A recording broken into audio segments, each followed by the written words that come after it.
బక్రీద్ పండుగ సందర్భంగా మతోన్మాదులు గోమాతలను హత్య చేస్తుంటే ప్రభుత్వం ఏం చేస్తుందని విశ్వ హిందూ పరిషత్ ఆగ్రహం వ్యక్తం చేసింది. ప్రభుత్వం సరైన చర్యలు తీసుకోవటంలో విఫలమైందని విహెచ్పి నేతలు మండిపడ్డారు. హైదరాబాద్ కోటిలోని విశ్వ హిందూ పరిషత్ కార్యాలయం వద్ద ఉద్రిక్తత నెలకొంది. విశ్వ హిందూ పరిషత్ కార్యకర్తలు గోమాత భక్తులు మూకుమ్మడిగా బయలుదేరడంతో పోలీసులు వారిని అడ్డుకున్నారు. కార్యకర్తలు పోలీసులకు మధ్య తోపులాట చోటు చేసుకుంది. ఈ సందర్భంగా గోమాతలను రక్షించేందుకు తగిన చర్యలు తీసుకోవాలని, లేదంటే ఆందోళనలను వెనకాడబోమని హెచ్చరించారు.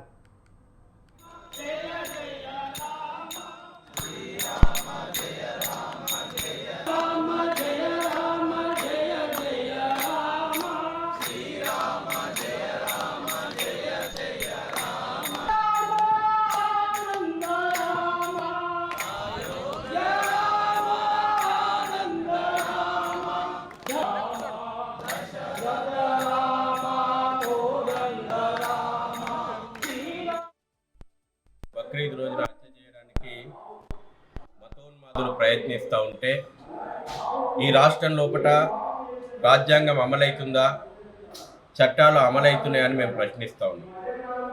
ఈరోజే సిద్దిపేట లోపల గత రాత్రి గోభక్తులపైన, మా విశ్వ హిందూ పరిషత్ కార్యకర్తలపైన ఇస్లామిక్ మతోన్మాదులు దాడి చేసింది. చట్టాలు ఉన్నప్పటికీ చట్టాలను అమలు చేయడం లోపల పోలీసులు, ప్రభుత్వము విఫలమవుతా ఉన్నారు. హిందువుల యొక్క విశ్వాసం గాయపడే విధంగా బహిరంగంగా సవాళ్లు విసురుతూ ఎంఐఎం ప్రజాప్రతినిధులు, కార్పొరేటర్లు, ఎమ్మెల్సీలు గుండాయిజం చేస్తూ ఉన్నారు. ఇవాళ చెక్ పోస్టులలో పోలీసులు కూర్చుంటలేరు. చెక్ పోస్టులలో ఎంఐఎం, ఎమ్మెల్సీ, అదేవిధంగా కార్పొరేటర్లు కూర్చుంటా ఉన్నారు.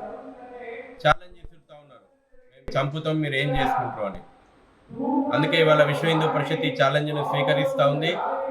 ప్రభుత్వం విఫలమైతే, పోలీసులు చర్యలు తీసుకోవడం లోపల వెనుకడుగేస్తే గోభక్తులు ప్రత్యక్ష ఆందోళనకు దిగుతారని ప్రభుత్వానికి హెచ్చరించడానికి ఇవాళ ఈ కార్యక్రమాన్ని మేము నిర్వహిస్తూ ఉన్నాము.